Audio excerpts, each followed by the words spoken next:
11th class accountancy chapter व्यवसाय का बढ़ता आधार इमर्जिंग मोड ऑफ बिजनेस, और इसमें पार्ट नंबर 3 हम स्टार्ट करेंगे।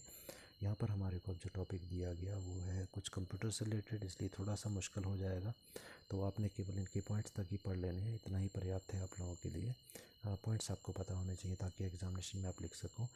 टॉपिक है ई बिजनेस को सफलतापूर्वक क्रियान्वित करने के लिए आवश्यक कदम, resources required for the successful business implementation.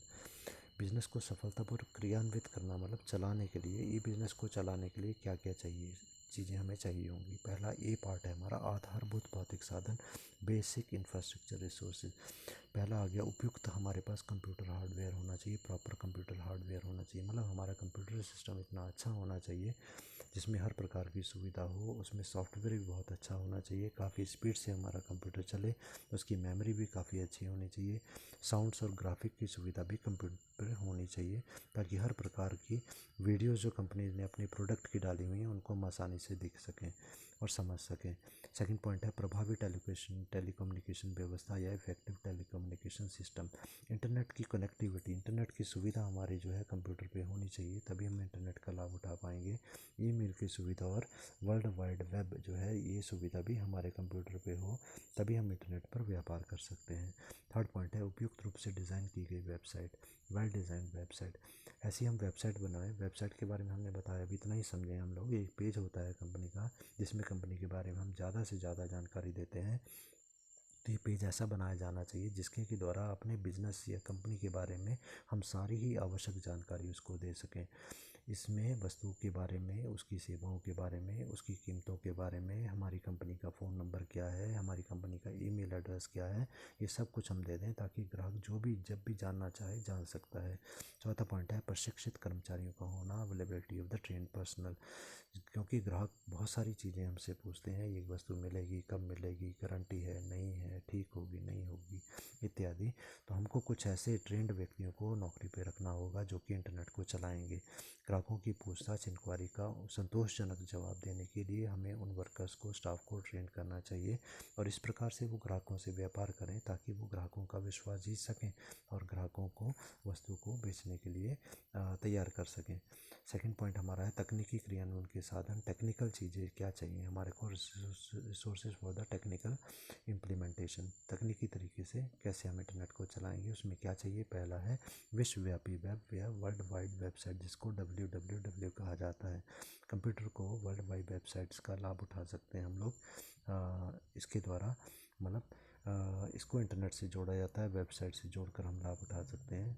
इच्छित वेबसाइट के बारे में हमारे को वेब लोकेटर के द्वारा जानकारी मिलती है, ये बताता है वेब लोकेटर हमारे को कि हम कौन सी वेबसाइट पर जाना चाहते हैं, हम क्या ढूंढ रहे हैं। सेकंड पॉइंट है हमारा ईमेल होनी चाहिए। ईमेल इलेक्ट्रॉनिक मेल होती है, जैसे कि हम नॉर्मल पत्र वगैरह लिखते हैं, पत्र हमारे पास आते हैं जाते हैं, तो वैसे ही जो इंटरनेट के माध्यम से भी हमारे पत्र आते जाते हैं। तो यहाँ पर इलेक्ट्रॉनिक तरीके से जो हमारे पत्र आते हैं, जो हमारा एक तरीके से बॉक्स होता है पोस्ट ऑफिस का, उसको हम ईमेल कहते हैं। तो ईमेल में क्या होता है, किसी भी समय कोई भी व्यक्ति जो हमें इन्फॉर्मेशन भेजेगा, मेल भेजता है मतलब पत्र भेजता है, वो हमारे एड्रेस पर आ जाता है।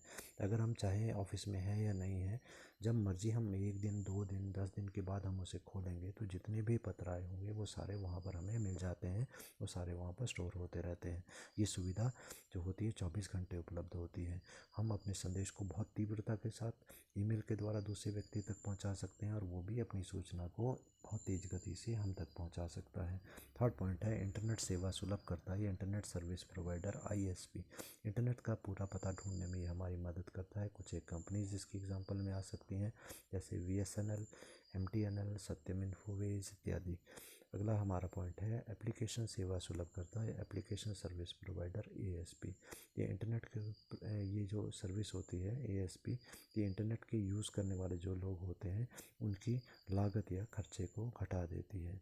उसके बाद में नेक्स्ट टॉपिक पे आते हैं हमारा सर्वर। सर्वर एक कंप्यूटर का सिस्टम होता है जो ग्राहकों को इंटरनेट के बारे में अलग अलग जानकारी देता है। ये दो प्रकार का होता है। एक होता है वेब सर्वर, ये एक सॉफ्टवेयर होता है जो ग्राहक के प्रयोग के लिए अनेक सारे पेजेस खोलता है और उसको उपलब्ध करवाता है। मेल सर्वर क्या होता है, जो ऊपर हमने ईमेल पढ़ा कि सारी मेल्स को ये स्टोर करता है हमारी कंपनी के लिए। उसके बाद में 6 पॉइंट इसमें आता है पोर्टल्स, जिसमें कि अलग अलग ये कंपनीज या सर्च इंजन्स होते हैं जो कि हमारी ईमेल इत्यादि में मदद करते हैं, वस्तु को ढूंढने में मदद करते हैं। एग्जांपल्स इसके याहू, MSN, retrieve.com इत्यादि हो सकते हैं।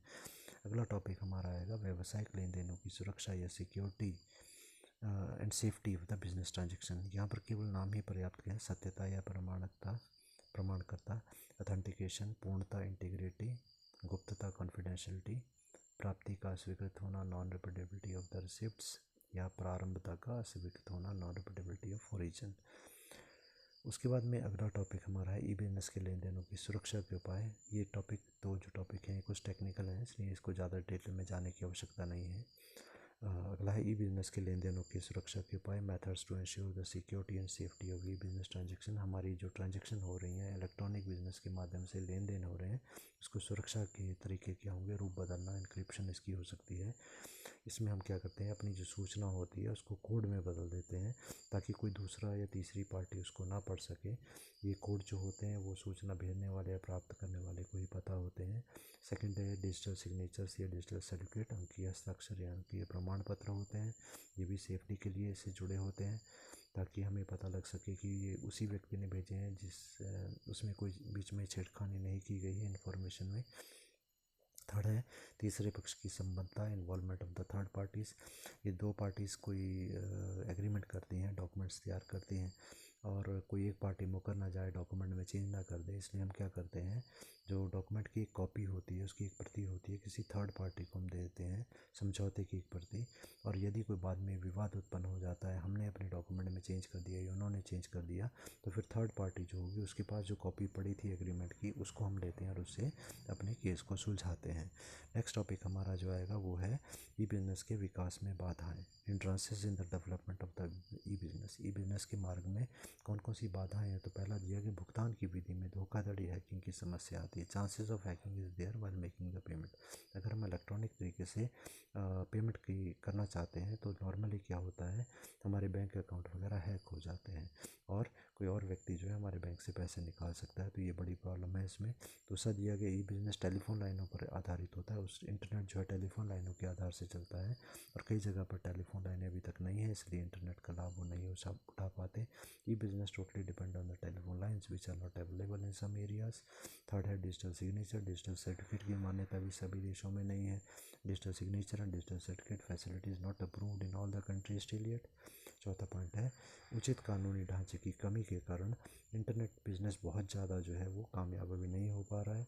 कानूनी कानून इसके लिए अभी बहुत सही तरीके से नहीं बन पाए हैं due to the lack of the proper legal structure, it's not properly developed. पांचवा पॉइंट है अभी बहुत सारे क्षेत्र ऐसे हैं जहाँ पर की इंटरनेट की सुविधा नहीं है। Till now not a big area